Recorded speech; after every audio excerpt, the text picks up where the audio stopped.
I remember watching a lot of shows when I was really young. There was a lot of cartoons on the day on Nickelodeon and Disney, Cartoon Network, but if there is one that still stands out to me all of these years later, it would be the Powerpuff Girls.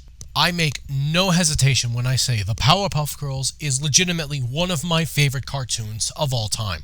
It seemingly came out in a time where it wasn't really mainstream or cool for boys to like shows that starred girls. See, kids, sexism is still alive and well.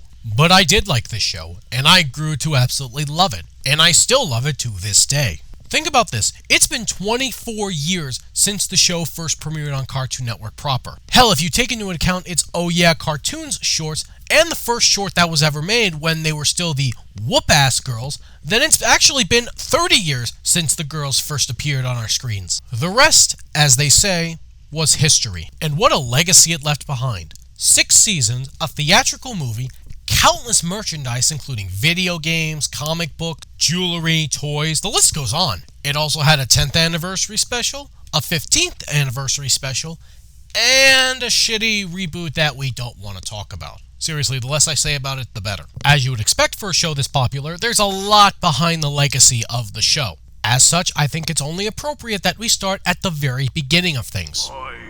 No, not that. No, not even that. No, it goes back even further. For real, we have to go all the way back to 1992 for the debut of our favorite superhero girls. So I guess we should get into this retrospective, shall we? The first question we need to ask is, what are the Powerpuff Girls? Besides the greatest cartoon of all time. But no, seriously, what are the Powerpuff Girls? How did they come to be? And how did they become such a worldwide phenomenon? Let's answer some of those questions, shall we? The Powerpuff Girls was originally created by Craig McCracken, having conceived the idea while he was attending classes at the California Institute of the Arts. What if I put these 3 little girls in instead of that guy, and I've got these 3 cute little Sanrio-looking characters beating up giant monsters? And in 1992, these 3 girls would become the protagonists to Craig McCracken's first animated short, The Whoop-Ass Girls, A Sticky Situation. Eventually, it would get the attention of Cartoon Network, and after a little bit of tinkering, because standards and practices is such a joke, we recorded the first short with Whoop-Ass. It went through fine. And Mike Lazo, he said, yeah, we're making this new short called The Whoop-Ass Girls. And some cable buyer or somebody stopped and said, what? Oh no! An 8-year-old might hear the word ass on cable television? Oh, somebody please think of the children! The show title was revamped to The Powerpuff Girls that we all know today, which, to be fair, is still a badass name in its own right, and 2 new shorts were greenlit as part of Cartoon Network's What a Cartoons program. These 2 shorts were Crime 101, which honestly just feels like an updated version of A Sticky Situation, and Meet Fuzzy Lumpkins, in which we meet Fuzzy Lumpkins. These would ultimately prove to be popular enough with the executives to warrant a green light of the series. I guess they really showed that there was some serious talent behind this show. And wouldn't you know it, there was. Just to name a few people, there was Genndy Tartakovsky, who created Dexter's Lab and Samurai Jack, and would later on go to direct the Hotel Transylvania films. There's Lauren Faust, who not only created DC Superhero Girls and My Little Pony Friendship is Magic, but is also Craig McCracken's wife, who they met through the show, and Chris Savino, who's not only responsible for creating The Loud House, but also responsible for sexually harassing several women over the course of several years. And that is the last I will mention of that son of a bitch on this video. Fuck you. The first episode officially would premiere on November 18th, 1998, with the final episodes of the original run premiering on March 25th, 2005. In the middle of that run, there was a theatrical film based on the series that premiered in theaters on July 3rd, 2002, a Christmas special that premiered on television on December 12th, 2003, and of course the 10th and 15th anniversary specials that aired in January of 2009 and January of 2014. Only one of those 2 specials having the original creator involved at all. Wow. Overall, not counting the anniversary specials, there were 137 individual episodes produced in the original 7-year run of the series. Not too shabby, if my personal opinion is to be accepted. Oh, did I also mention that there was an anime spin-off that premiered in Japan and ran for 52 episodes? Because there was an anime spin-off that ran for 52 episodes in Japan. I may eventually cover that, but for now, my focus is on the original series. And of course, like with every good series, this show had its share of issues. One primary dilemma that kept coming up was the censorship issues. You'll notice early on in the series, the show got away with lots of instances of guns and bullets, and also blood. Hell, the opening sequence shows one of the girls punching a villain and having blood spew out of their mouth. Hell, going back and rewatching the series, I can't help but notice a steady decline on the focus of action and the action quality declining overall, and I wonder if that was due to standards and practices tightening their leash on the show, or if the creative team just ran out of ways to showcase the action. Whatever the case was, it was a prominent source of frustration for the show in its run. Another issue it faced was, unfortunately, its decline in popularity. See, the theatrical movie was seen as the pinnacle of the Powerpuff Girls' popularity, and unfortunately that was true, not for the reasons that people hoped for. Long story short, it had mixed reviews and was a financial disaster, barely making its budget back. And sadly, this failure seemed to have irreparably damaged the brand far more than anyone could have anticipated. The movie got mixed reviews. One that always sticks in my mind, and they said it was an orgy of senseless and violent destruction. And the funny part about this is, the person you can blame for the movie turning out the way it was is Craig himself. I think for me, the products had become so girly, and all of a sudden jewelry kits started coming out and makeup kits, and everything was pink, and I was like, no, that's not what this is. This is about 3 kids who fight crime and beat up giant monsters and bad guys. So I'm not going to pretend I'm an expert on how the television industry works, so I have no way of knowing how much coordination there was between the show production staff and the marketing department in terms of merchandise. But based on Craig's comments, I can't imagine there was a lot of coordination, if there was any at all. But on the flip side, merchandising is going to do what merchandising does. There's only so much control you can have over that. Speaking of the movie, it would also be one of the last ventures into the Powerpuff Girls franchise that Craig McCracken would have during the show's original run. Cartoon Network kind of came to me and said, we want another show from you. So I came up with Foster's Home for Imaginary Friends. And even though he was gone, pretty much the entire original team was still on board. And the baton for executive producer was passed on to Chris Sophia. Oh, son of a bitch! Okay, look, the guy is a creep, but he is not responsible for the declining quality the show suffered through. Or at least he's not the only one responsible. More likely, the Powerpuff Girls simply went through something that most shows end up going through. It's referred to as seasonal rot, where an installment of a beloved show or franchise is of noticeably weaker quality in the eyes of the fans than previous installments. Basically, the longer a show goes on, the harder it is to maintain that level of quality where a show started. It can happen for a variety of reasons, but one of the biggest reasons it happens is the departure of the creator of that series. Not to disparage any other creative voice on a particular show, but there is something about having the original voice of the show running the show that you just don't have when they leave. But it's a really difficult pair of shoes to fill if you don't have the person whose vision it is filtering everything through them, or at least asking them. After the film, the show would continue on for 2 more seasons of admittedly varied quality, but it's not like there wasn't anything of value in this batch of episodes. For example, there was an all-musical episode featuring Jess Harnell doing a Jack Black impression for some reason. There was also the holiday special that featured, admittedly, one of my favorite climaxes of any episode. There was also the episode where the girls tried to figure out who was winning the bed, only for it to be revealed later on that it was one of their arch nemeses just trying to fuck with them. Plus an episode where we were subjected to them suffering from severe sunburns. Like I said, varied quality. Despite its massive popularity, it really did go off the air with very little fanfare. But then came 2008, when news started making its way around. The Powerpuff Girls were coming back! For a 10th anniversary episode and nothing more. Still, people got hyped. That episode ended up being The Powerpuff Girls Rule, a 22-minute episode, animated in Flash, that was meant to celebrate the 10th anniversary of the franchise. Supposedly, they had wanted the episode to be a 44-minute special, but Cartoon Network would not allow them to go that long, which honestly kinda fucking sucks. Not just because network executives are idiots, but at the time, it was literally intended to be a one-off. What the fuck was the harm of going all out for a 44-minute episode for a franchise that was still fairly popular with the audience? Of course, I'm not a network executive, and I never will be, because if that ever does happen, it means we've hit the apocalypse. Still, the fact that it was coming back for a one-off and nothing more was honestly a bit disappointing. But then came 2012. Just did the voice for Mr. Fibonacci, the Powerpuff Girls? So I'm going to present some information to you for a moment, and then at the end we can all laugh at how hilariously absurd and stupid this is. So this clip is from an update video that Ringo Starr posted on his official YouTube channel in November of 2012. Keep in mind that at this point in time, the original Powerpuff Girls series had been out of production since 2005, and it had been close to 4 years since the 10th anniversary special premiered on Cartoon Network. And yet, from the way Ringo Starr delivered this information, you would think that the show had been ongoing and had never ceased. Like, seriously, the delivery is just so nonchalant that I fucking love it. Really, I'm not even mad at this. This is just funny. There would be a formal announcement in early 2013 that yes, the Powerpuff Girls were indeed returning for a one-off special. And not just for an ordinary episode either. This was a special episode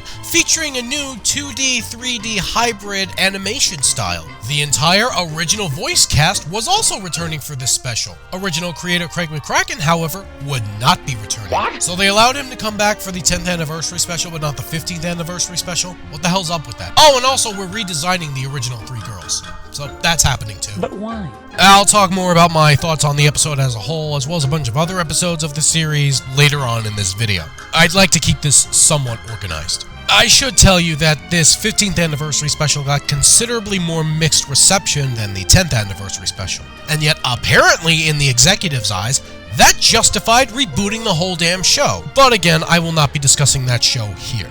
Just the original series and its specials. And that pretty much is all there is to talk about in terms of production history. But how was the show as good as it was for as long as it was? You know, what makes this show so tick? What makes it so damn appealing to anyone of any age? The Powerpuff Girls in-universe were created by a man known as Professor Utonium. Well, we actually never learn his last name in-universe. What? Well, Utonium is his last name? Well, what's his first name? Bull fucking shit. Oh god, that is so lame. I liked my joke better where Utonium was his first name, but whatever. But yes, the Powerpuff Girls in-universe were created by this man, Professor Utonium. Originally, his intention was just to make children that would help make the world a better, less crime-filled place. I actually like how the show never even asks the question of why adopting a child was never an option for him. Yes, let me make children through science, because clearly I can't make them through insemination. Unfortunately, the experiment goes a little bit wrong for reasons that I'll get to in a little bit. But the experiment results in the three Powerpuff Girls that we all know and love today. Blossom, who becomes the commander and the leader of the girls, Bubbles, who is the sweet, cute joy and laughter of the team, and Buttercup, because it also begins with a B. Hey, to be fair, it's still a lot better than what Craig McCracken was originally going to call you. Bud, because I thought, well, that's appropriate. She's kind of a tomboy, more tomboy than the other two. And I was like, but it just feels, it doesn't roll off the tongue nice. No, he's right. Buttercup works a lot better. Blossom is the team leader, so most of the strategies and plans go through her. She's displayed as far and away the most intelligent member of the team, although not without her failings. She's well organized, and she takes a lot of pride in doing well in school, even if it is kindergarten. Bubbles is considered the sweetest and most compassionate and sensitive member of the team. She's very much the empathy of the team, but she's also extremely capable of her own bounce of rage and fury. Okay, I'll play the clip. The Bubbles you know is gone! I'm hardcore now!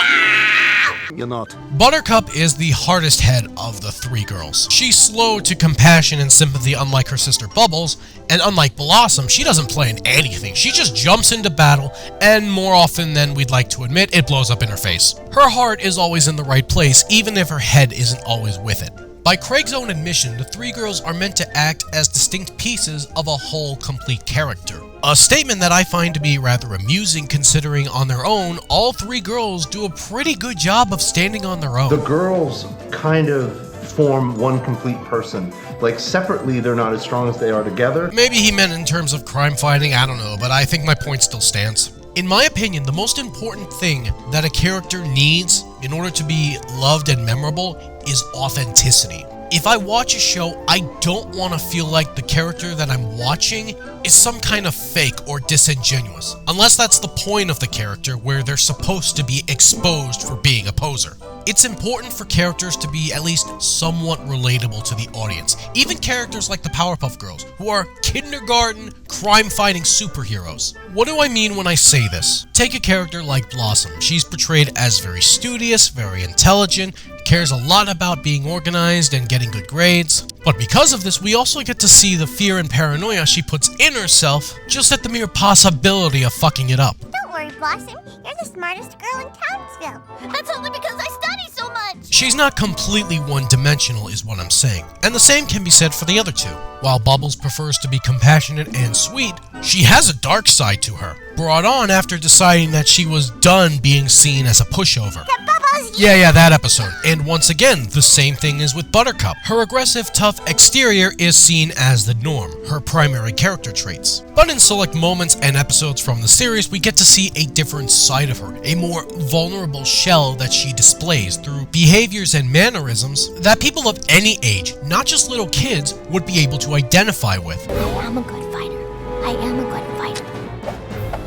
What are you doing? That's a fucking security blanket. You're the smart one, how did you not figure that out? You idiot! My point with all this is, these characters are not one-dimensional. Because we get moments like these scattered throughout the series that show the contrasts between what the characters are shown to us to be and what elements can offset them, it makes them come off as more authentic, more relatable. It's especially important that these characters in universe are so young because it shows that growth and development can happen at any age. And keep in mind, it's not like we're talking 20 layers deep worth of character development. It's not necessarily how deep the characters are, it's how well the development and character traits are executed. You don't need 30 layers of development for them to be well-rounded, is what I'm saying. And this logic can also be applied to pretty much the rest of the mainstay of characters on this show. For example, there's Professor Utonium. He's shown to be a great father. He loves his kids very dearly and treats them as if they were his own blood, because they essentially are.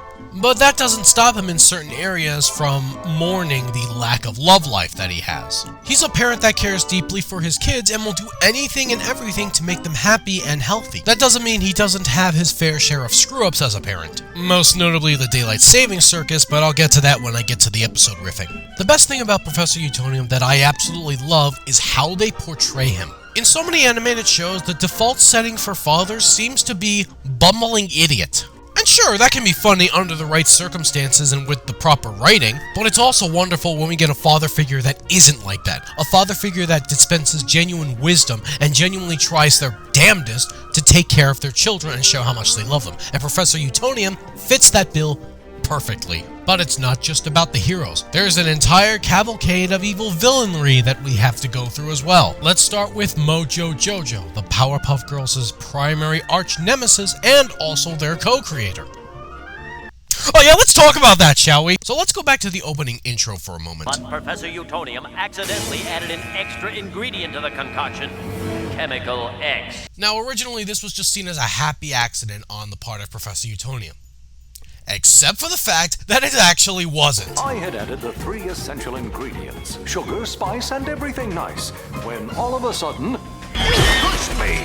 See, in his pre-evil days, Mojo was actually Professor Utonium's lab monkey. And he was a destructive, mischievous little shit. You were the worst lab assistant I ever had! All you ever did was break everything you got your grimy little paws on! With that in mind, it's not really surprising in retrospect that Professor Utonium completely forgot about Mojo's existence when the girls were born. But yeah, Mojo's actions indirectly caused the creation of the Powerpuff Girls that we know and love today. And ever since that moment, he's been hell-bent on getting revenge on the Professor and the girls by destroying the town that they've sworn to protect. Of the cast of villains in this show, Mojo is definitely the best in my personal opinion. In my mind, I created this scale of how evil and how dumb. And Mojo's great because he's right in the middle. So you can make him stupid if you wanted to, but you could push him and make him a little more evil. I think one of the best things about Mojo is their ability to make him play the straight man when they want him to. For example, the Season 1 episode, Just Another Manic Mojo. It essentially plays out like a day in the life of Mojo, and they get to make him the straight man to the world of stupidity surrounding him. It's actually pretty funny. Yet they still managed to show off his truly evil side later on in the episode when the Powerpuff Girls get involved. Probably the most notable feature about Mojo is his quote-unquote Mo-linguish.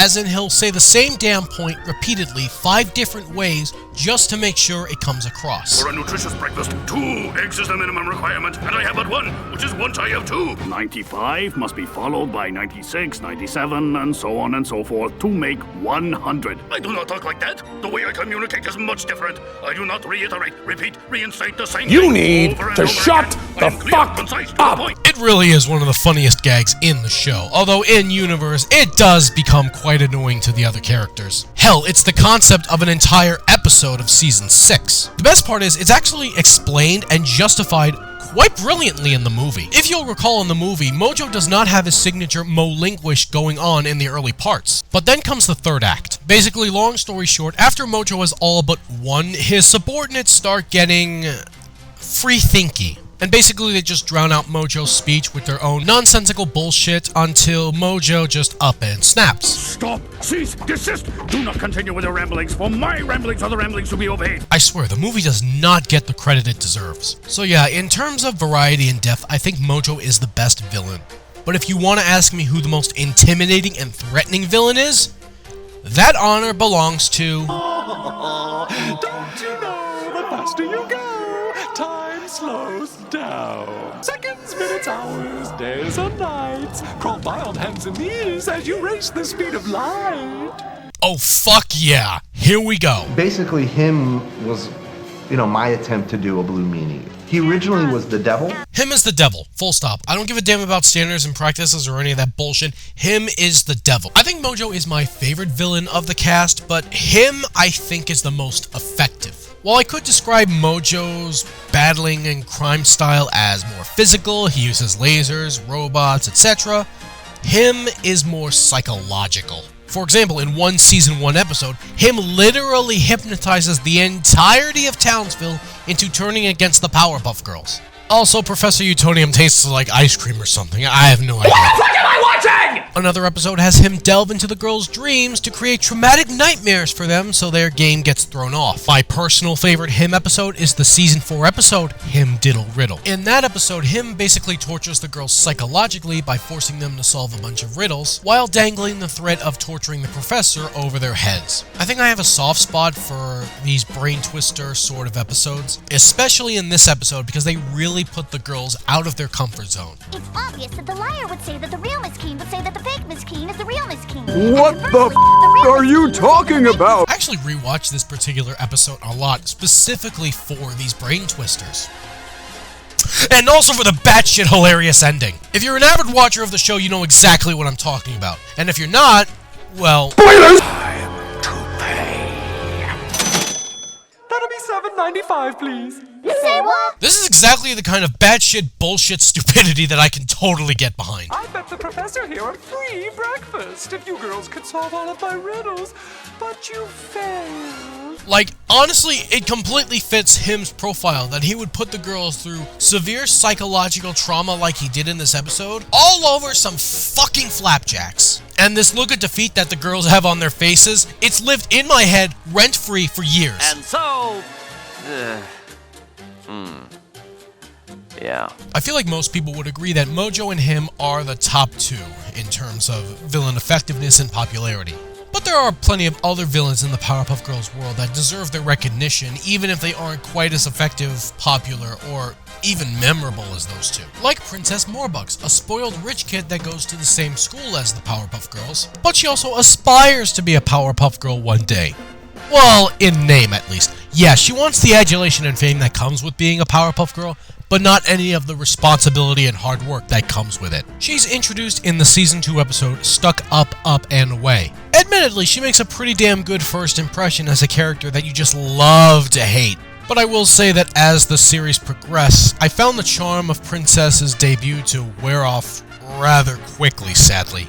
It's not that I dislike her as a character, it's rather I think she peaked too early. Here's the thing, in her very first episode, she gets her father to give her enough money so she can build herself a super suit that lets her mimic the girls and their fighting and flying abilities, plus some abilities that are unique to herself.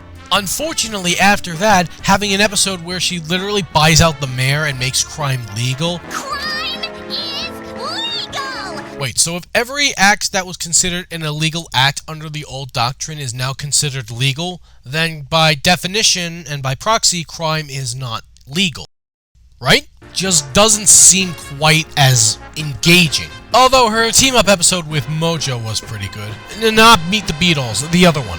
I understand that the Christmas special is not a universally loved episode, but sadly I feel like it's one of Princess's better appearances. One, because she's genuinely cunning here, and two, the return of Powerpuff Girl Princess, which was badass in her debut episode. That's probably a me thing, but I always found her appearances where she actually got to mimic the Powerpuff Girls to be her most interesting appearances. Then we have the Gang Green Gang. Basically, they're a group of street thugs that love to bully and terrorize those that they don't consider threats to them, like elderly people or children. Funnily enough, the Gang Green Gang are actually the first set of villains that the girls meet in the movie. You'd think that the fact that they don't have any supernatural abilities of their own or super high-tech equipment like Mojo would make them essentially insignificant and irrelevant in the grand scheme of things. But I actually find a lot of their appearances to be quite entertaining and charming. It's the fact that they are a smaller scale set of villains that really enhances their charm, in my opinion. The downside is that it does tend to limit their usefulness in terms of episode plots or stories or even jokes. Not that that's necessarily a bad thing. I mean, if every episode were featuring the girls going up against a big bad villain or monster every single time, it would get boring. Having stories starring smaller scale villains like the Gang Green Gang helps keep variety and balance in the show. I mean, it's not like the show is gonna do something silly and give the Gang Green Gang superpowers, right? Well, actually, the show did. And that episode kinda sucked. Yeah, I know it's weird to hear me complaining about that when I just praised Princess for going that same route. The difference, well, there's plenty of differences, but the biggest difference in my opinion is that for Princess, that was a part of her character. It was her mission to become a Powerpuff Girl and eventually replace them. It was a storyline that was brought up multiple times throughout the series. The Gang Green Gang really don't have such aspirations. They just want to fuck around and cause some trouble. There were other reasons I disliked the episode, but I'll get to that later on. As for the Gang Green Gang themselves, we have the leader, Ace, the smooth talker, the one that calls the shots. Snake, who's second in command, which really just goes to show how low the bar is to be second in command in this group. Little Arturo, whose character traits are small and Mexican. Grubber, who really likes raspberries. And Big Billy, the big dumb tough guy of the group. He's my favorite because he reminds me a lot of Ed from Ed, Edd n Eddy, only technically evil. If I had to pick a favorite Gang Green Gang episode, it would probably be the Season 1 episode Telephonies. I think it best illustrates the strengths of the Gang Green Gang. Their means of causing trouble in this episode is prank calls. You can't get more basic and lame than that, and yet it's probably their most effective and enjoyable episode. It ends up setting off a chain of events that leads to such hilarity and hijinks that I just go back to this episode multiple times. Although admittedly, I'm not too crazy about the ending. You'd think they'd be a bit more skeptical about the bullshit they had to endure that day, but no, they're pretty much not involved at all with the climax. On the one hand, it's kind of neat. On the other, it's a little bit lame. My feelings are complicated. I do like the Gang Green Gang, but they do only work best as small-scale villains. When they try to go big and bold with them, like in the episode Power Lunch or in the episode Aspirations where they team up with another villain, it doesn't really work as well. Speaking of the villain that they teamed up in that episode, there's Sedusa. So imagine if Medusa's snake-like hair didn't turn you into stone, but instead kicked you in the balls. I can't even really say if I think she's a good or bad villain because she gets a whopping 3 fucking episodes in the whole show. And one of them came in the post-movie era, when the show was already in decline. I will say that at least she's a villain I wanted to see more of, but that only goes so far. She's at least competent. Unlike our next set of villains, the Amoeba Boys. Their whole shtick is that they're the most incompetent bad guys in the history of mankind. Hell, that's literally the plot to one of the first shorts, Crime 101. You have to be pretty inept to not know how to rob a bank. It's genuinely hilarious. As for the Amoeba Boys themselves, we have Bossman, the boss of the group, Junior, the tiny little runt of the group, and Slim, the tall one, who's also really stupid. They're not particularly complicated characters, but that's kind of what makes them appealing. Like with the Gang Green Gang, they operate on a much smaller scale. You're not going to see them do crimes like Mojo or him. I think the most heinous crime they actually committed was in the season 1 episode Gazoon Fight. And literally, all they do is stand outside in the freezing cold rain overnight next to a do not stand on grass sign. And then they go all around town infecting people with a virus. Hashtag PPGs did COVID. I think my favorite Amoeba Boys appearance is the season 2 episode You Snooze, You Lose, where the girls and the Amoeba Boys inadvertently team up to build one of Mojo's latest Powerpuff Girls destroying inventions. At first they all assume it's just some kind of scavenger hunt, and then everyone pivots to it being some sort of carnival ride. It's stupid but hilarious. Unfortunately, they just don't get a lot of airtime. Not counting cameo appearances, after You Snooze, You Lose, the next time we actually see the Amoeba Boys in a main starring role is the season 5 episode Divide and Conquer. What's even sadder is that that particular episode ends up being one of the better post-movie episodes. 1 + 1 = 1! Wait. You are stupid! You are stupid! And then you have Fuzzy Lumpkins. He's a hillbilly that likes to keep to himself out in the woods. So long as you don't step on his property and piss him off, you're pretty much good. If you do piss him off though, let's just hope you've gotten your affairs in order beforehand. Yeah, Fuzzy really doesn't like anyone intruding on his property. Doesn't even matter if you're a squirrel. If you trespass on his property, you better be ready to die, motherfucker. What's funny is that I think his reasoning for hating the Powerpuff Girls is probably the funniest out of all of the villains. See, in the pre-show short called Meet Fuzzy Lumpkins, Fuzzy enters a jam tasting contest. The girls are the taste judges for some reason, and he kinda goes apeshit when they don't pick his jam as the winner. I'm that illusion. I'm that illusion. I'm that illusion. I mean, if you're gonna get this pissy over fucking jam, then yes, you are a loser. Please accept this trophy of ultimate loserdom and go back to your property, you stupid motherfucker. This guy stinks! Which prompts him to build this ray gun thingy, so now he's a mad scientist, and uses it on the town to turn everything and everyone into meat. And it ends with probably an unintentional foreshadowing to Bubblevicious, with Bubbles beating the literal snot out of him because he turned one of her pigtails into meat. Like the Amoeba Boys and the Gang Green Gang, Fuzzy is a smaller scale villain. Oddly enough, however, rewatching this series in preparation for this video, I actually found myself enjoying a lot of Fuzzy's episodes a lot more than the likes of the Gang Green Gang and the Amoeba Boys. That's not to say I think he's a better villain than the aforementioned ones, but in a weird way I kind of appreciate the simplicity of his character. He's a dude that doesn't like to have his stuff touched. I can kind of relate. Also, some of his episodes just got bigger laughs out of me. Aside from the aforementioned Meet Fuzzy Lumpkins, there's Fuzzy Logic, technically his debut episode in the main series, where I get to have a hearty laugh at him just going apeshit on people for touching his stuff. Then there's Impeach Fuzz, where he inadvertently ends up participating in the race for mayor, and he wins because fuck you, and the conflict is resolved via a wrestling match, which the actual mayor wins, who I will get to in a few moments. Oh, and Fuzzy also tries to marry the professor, which is hilarious for all of the wrong reasons. Well, let's see, recurring villains. Am I forgetting anyone? Oh, of course! Butch, we're here to kick some butt, and since yours is the only one around, we're gonna start with you! Ah yes, the Rowdyruff Boys, the male counterparts to the Powerpuff Girls. They make their debut in the season 1 episode, the Rowdyruff Boys. Yeah, not every episode title was a banger. Basically, they're Mojo's way of fighting fire with fire. They were created in a similar manner to the Powerpuff Girls, only with different ingredients. While the girls were made with sugar, spice, and everything nice, the boys were made with snips, snails, and a puppy dog tail, which I'm pretty sure is a lawsuit waiting to happen.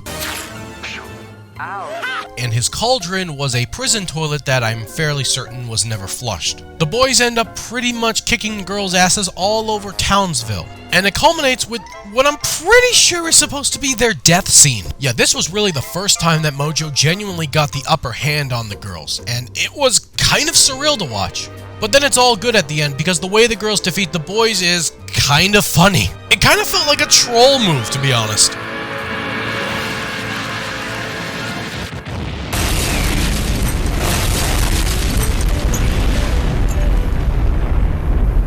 But But hey, it's all good. Mojo was defeated, and that was the last time anyone saw or heard of the Rowdyruff Boys. Until Season 5, where they were revived by not Mojo, but him. Oh, and that exploit the girls used to destroy the boys the first time around?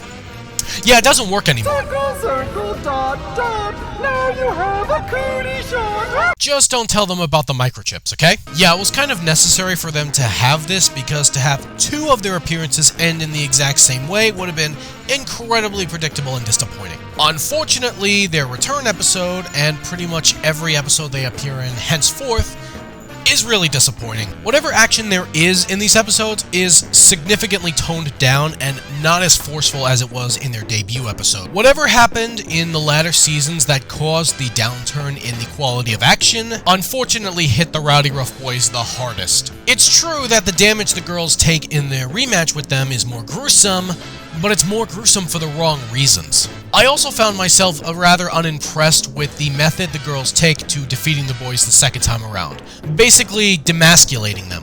Not that the kisses at the end of the original episode were all that impressive either, but I felt like it was at least a little more earned in that episode, especially after the pep talk with Miss Bellum. This also unintentionally creates a problem. Every episode the girls appear in with the boys later on in the series, all I can ask myself is, well, why the fuck don't you just do what you did the last time you beat them? I get that we need to have a story for each episode, sure, but it's a problem when you, the viewer, can tell yourself, hey, this is easily solvable, just do what they did last time, unless they give an in-universe explanation as to why that's not possible, but that never happens. So every appearance they have where that's feasibly the case and they can be defeated in that way, and they're not, I'm just left scratching my head wondering what they're doing. It's especially dumb because after their return episode, The Boys Are Back in Town, they only have 2 more appearances in Season 5 and then 1 more appearance in Season 6. And hell, the fact that it was him that brought the boys back from the dead isn't acknowledged again until the Season 6 episode, Custody Battle, where Mojo finally discovers that his precious creation was brought back. Wait, it took him over a season to learn that? Does that mean he didn't find out at all in The Boys Are Back in Town, despite the obvious damage to Townsville that the boys created? Or the other 2 Season 5 episodes they appeared in? Seriously, how did Mojo not find out? Explain yourself! And that final episode featuring the boys is just incredibly anticlimactic. It's Mojo and him squabbling for 11 minutes over who should get ownership of the Rowdyruff Boys. It's stupid, and not even in a funny way either. The only really memorable part about it is the ending, and I'm pretty sure it's not the way the people behind this episode wanted it to be memorable. And that's it in terms of recurring villains on the show. But of course, it's not just about the hero side and the villains side. There are a whole cast of characters that really don't fall into either camp that get frequent appearances and attention on the show. So let's get to them, shall we? First up is the mayor of Townsville. Mayor. Or is it Barney? Harry, what is it? As his name implies, the mayor pretty much runs Townsville. He's also the one who directly contacts the girls in the case of a monster attack or criminal emergency, or in other instances for very stupid and silly reasons. He contacts the girls through a special telephone that's known as the hotline. He's also incredibly obsessed with pickles to the point where I'm actually starting to suspect that it's a sexual fetish. He's sort of a bumbling fool that's clearly in over his head, but it's obvious that he cares for his job and his city. He just doesn't seem to always know what the hell he's doing. Thankfully, he has a more than competent assistant at his helm. That assistant being Miss Sarah Bellum. Despite the power structure, she's the one really running the town because she's actually competent and good at her job. Her name is a play on the word cerebellum, the smaller part of the brain, the part that's responsible for motor control. It's ironic, and intentionally so, because at no point throughout the series do you ever see Sarah Bellum's face. Well, except the 2009 special, but we'll ignore that part. You only ever see up to her neck. Her face is usually covered by her red curly hair. And not only is she intelligent, but she's also a capable fighter, as she took down Sedusa in the episode Something's Amiss from Season 2. Miss Bellum is also one of the very few motherly figures that the Powerpuff Girls have in their lives. That's actually an angle that I wish the show had explored a little bit more, because it's a fascinating dichotomy. Sure, it doesn't seem to bother the girls that they don't have an actual mother, but still, they are just children. You'd think that it would affect them in some way. I guess the presence of Miss Bellum in their lives kind of mitigates whatever disappointment they may be feeling. But what's even better is that she's not even the only mother figure the girls have in their lives. The other prominent one, I would say, is Miss Keene, their kindergarten teacher. The girls attend Pokeyoke's kindergarten, and as it turns out, Pokeyoke's kindergarten is in fact a one-classroom school. So I assume that means Miss Keene is also the principal. I'm also half convinced that Pokeyoke's is legitimately the only school in all of Townsville. She's like the secondary mother figure to the girls. She has her moments when she dispenses wisdom their way, helps them through problems. It doesn't happen very often, but it's memorable when it does. Probably the most significant instance of this occurring is the episode Equal Fights from Season 3. In that episode, the girls face off against a villain who calls herself Femme Fatale, which translates to Fatal Woman in French. Femme Fatale is a self-proclaimed feminist. I say self-proclaimed because the episode makes it blatantly obvious that she's a hypocrite, and also a dumbass. She doesn't actually understand any of the feminist arguments she's trying to make, and she also misstates facts about Susan B. Anthony in order to justify her behavior. Despite the obvious bullshit, the girls initially fall for her terrible arguments, which results in them briefly resenting any and all men, even their own father.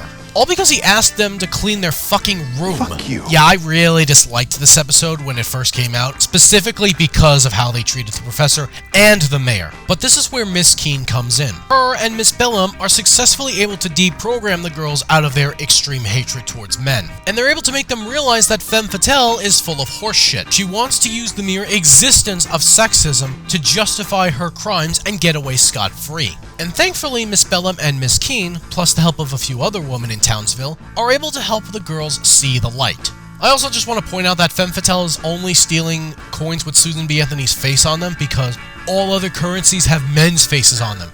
Because that is just the dumbest funny shit ever. I genuinely believe that without Miss Keene's contributions, the girls would not have been able to get past their extreme sexism and defeat Femme Fatale for the fraud that she was. Again, I wish this mother figure angle was something that the show had explored more of. It's honestly fascinating if you really look into it. But it is what it is. As it stands, Miss Keene is a perfectly fine, lovely contribution character. Let's see, we also have Mitch Mitchelson, a classmate of the girls. He's pretty much the classroom bully. That's honestly it. Yeah, honestly, I don't find Mitch Mitchelson to be a very memorable presence on the show at all. Even the one episode that he gets, getting twiggy with it, it's just okay. I don't love it. I'm not really sure why Mitch doesn't work for me. He just doesn't. But not every character can be a hit with everyone on every show, so... Hey, did you guys know that there's a talking dog on this show? Because there's a talking dog on this show named...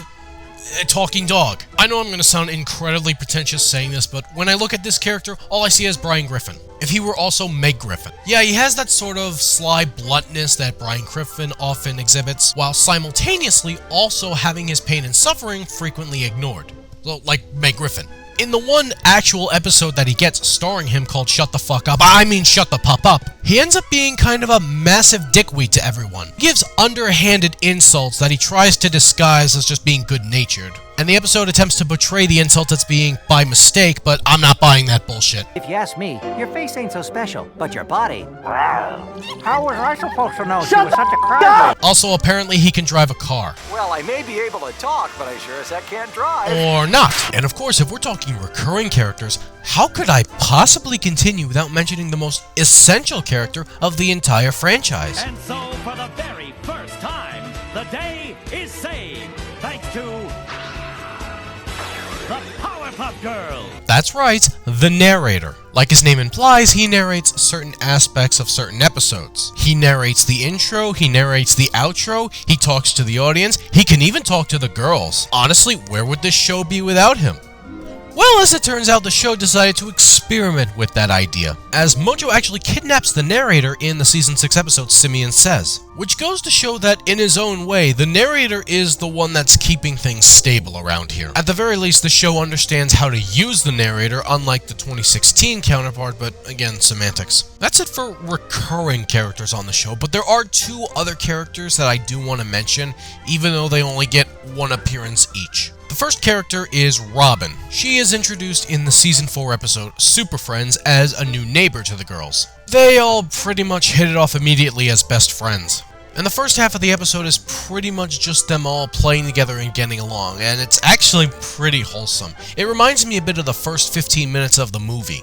It doesn't hit quite as strongly, but I still love it nonetheless. Also, it contains this exchange, which is absolutely hilarious in hindsight. He made us in his laboratory by accident. Don't worry, Professor. I was an accident, too.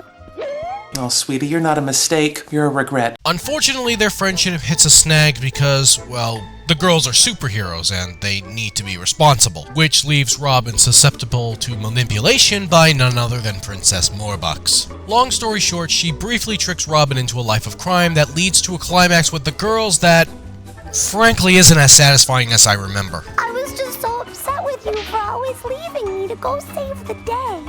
That doesn't make it okay to steal. Unless it's from dictators or billionaires, then it's perfectly kosher. I swear I remember this climax being a lot more cathartic than it is, but as it stands, it's just kind of meddling and there, I guess. Why are you doing this? I thought we were supposed to be friends. Oh, wait, you serious? Let me laugh even harder. And unfortunately, as I mentioned earlier, this is Robin's only appearance in the entire series. She does get a blink and you'll miss it mention in the Christmas special, but that's really it. Now that's wasted potential in my opinion. The other notable character I want to mention is Bunny, the fourth Powerpuff Girl. In the Season 2 episode Twisted Sister, the girls decide to make themselves a fourth Powerpuff Girl after they realize they're pretty overwhelmed by fighting all of the crime and saving all the people in the city. They try to follow the formula that the professor used when they were created, only something clearly goes wrong because she comes out, yeah. And it doesn't really go well at first because she ends up screwing everything up. You done fucked it up! But she does eventually redeem herself in the end. And then she dies. Yeah, just like that. Believe it or not, but the fourth Powerpuff Girl being a recurring character in the reboot and not just being a one-off is one of the things that I actually think it did better than the original series. Granted, it still kind of fucked things up, but that's a story for another time. There are certainly other one-off characters both on the hero side and the villain side that are scattered throughout the show, but I think that's it in terms of characters that are worth bringing up in this part of the video. Before I get into the episode riffing itself, there are a few more aspects of this show that I really want to touch upon just to accentuate how good this show was at its best, and why its fall from grace was so depressing. The first thing I'll bring up is the art style. The first thing that I absolutely have to point out is that every single episode of the original series was hand-drawn and produced overseas at Rough Draft Studios in South Korea. Send that package almost as a blueprint to our overseas studio, Rough Draft Studios in Korea. They would actually lay out the shots, they would animate the characters, they would color all the scenes, paint all the backgrounds, film everything. So yeah, even though the show's look changed throughout the run, it was always still animated in the same way. With that said, however, you will notice the change in the coloring techniques and the character designs that the show undergoes as it continues onward. It went to digital paint starting with the middle of Season 4, and then from Season 5 onward, the character designs and the look of the show all resembled the theatrical movie. I was actually disappointed when the 10th anniversary special went back to the pre-movie character designs. Not that there's anything wrong with them, but I really loved how the movie looked. I loved all the character designs and the digital style that they were going for, and I love that the episodes that came after the movie tried to replicate that style. But it was obvious they didn't have the time or the financial flex to be able to perfectly replicate the movie style. So as a result, it always looked a little bit cheaper than I'm sure they were going for, though it still looks a lot better than Dance Pantsed. As much as I appreciate the experimental value the new art style brings to the table, I think the movements and the style itself are just a little too uncanny to be taken seriously. Also not helping is, like I mentioned earlier, the redesigns they gave the three girls. And only the three girls, because reasons. I think either fresh new designs or a brand new art style would have been fine, but having both in the same special, not to mention that it was a special coming 5 years after the last proper Powerpuff episode, really did not help this special at all. But another thing that really made this show stand out in my opinion was the voice acting. I could say that this show had an all-star voice cast, but to be honest, that would not do it justice. You have Kathy Cannadini, who voices Blossom, and she pulls off the heroic, level-headed, and firm leader of the group extremely well. You have E.G. Daling voicing Buttercup. She absolutely nails every line that she's giving, full stop. And of course, Tara Strong as Bubbles. I don't think you could have better, more perfect casting for a character if you tried. Well, then again, that may not be entirely true, because on the flip side, you've got Tom Kane, who voices both Professor Utonium, their lovable, wise father, and him, one of the greatest villain characters I've ever seen. Oh, and also the talking dog, but let's ignore that. Tom Kenny, who voices not only the silly, pickle-obsessed mayor of Townsville, but also the narrator, oh, and also Snake and Little Arturo from the Gangrene Gang. Jennifer Hale taking on 3 roles herself in Miss Keen, Princess Moorbucks, and Sedusa, which I didn't even know about that one. There's Jennifer Martin as the mayor's assistant, Miss Bellum. Roger L. Jackson is there taking up the mantle as our lovable green monkey villain Mojo Jojo, as well as his green son Butch. And finally, what I think is worth mentioning is Rob Paulson, both as Brick and Boomer. Now, it's not just enough to have big names and big talent attached to your show. One of the biggest reasons a show lives or dies is the chemistry that the characters all have with each other. And the Powerpuff Girls have amazing chemistry with pretty much all of the characters. Just from the way that some of these lines are delivered, they really do make some of these lines sound not as ridiculous as they would sound if they had bad direction. The downside of this, however, is that some of the lines the characters have to deliver sound... well, what's the best way I can say this? Cookie cutter. I don't exactly know the best way to describe this, but as I rewatched some of these episodes in preparation for this video, I couldn't help but notice that some of the lines delivered, especially coming from the girls, didn't really sound authentic. The best example I can give is the Dance Pants special. Broccolinis for weenies. This situation just needs a little Powerpuff teamwork. It's fucking broccoli. It's not like you're gonna have to go defuse a bomb or something. I don't agree. We are the Powerpuff Girls, comprised of Blossom, Butterfly... For the love of God, shut your mouth. That's how we can get through this! No, we can't! Because we're stuck running forever! Oh my god, who the hell cares? Also, aren't you like the leader, Blossom? What the fuck are you doing freaking out like a little bitch? Yeah, watching Dance Pants again for this video definitely opened my eyes to this issue. It is an issue with the rest of the series, although I will say it's more prominent for the post-movie episodes than the pre-movie ones. It's really difficult to precisely describe what it is, but I feel like it's one of those things where you know it as soon as you hear it. And it's not like it's a terrible problem either. Like, I wouldn't call this a deal breaker or even what the youngins would call cringe. How do you do, fellow kids? But it is one of the rare weaknesses that this show had, and it definitely doesn't hold up quite as well as I would have hoped it would. Still, if I think that the worst problem the show has overall is just not that great, then obviously it's doing something right. And the last thing I'll say about the show that really makes it tick, I feel like I shouldn't say it, but I will anyway, it's the action choreography. In the beginning, at least, the show did not pull its punches, no pun intended. It was not afraid to get down and dirty. And as I mentioned earlier in the video, the action quality itself took a noticeable dip post-movie. Whatever the reasons were, pretty much none of the post-movie fights stack up anywhere near the pre-movie fights in terms of action quality. And it's not even like the action quality itself was outright terrible. It wasn't. It was just noticeably worse, for whatever the reasons were. Still, even though it went from great to just okay, it was still okay, which I still think counts for something. Even when the show got to the point where it was clearly declining in quality post-movie, the show was still a fun time to be had all around. Even if you could no longer admire the sheer intelligence and quality of some of the stories and jokes, you could at least laugh at the stupidity of all of it. There's certainly still value to be had in all of that. And to be perfectly frank, I think that's the biggest reason why the show's legacy has continued to carry on, even over 20 years later. It's a show whose main premise still holds up to this day. 3 little kindergarten-aged girls with superpowers fighting big-ass monsters and fighting bad guys. And even the episodes that come post-movie, the episodes that clearly do not stack up to the ones that came before, are still an incredibly entertaining watch to be had. In fact, why don't we talk about a bunch of the episodes right now? We have the time.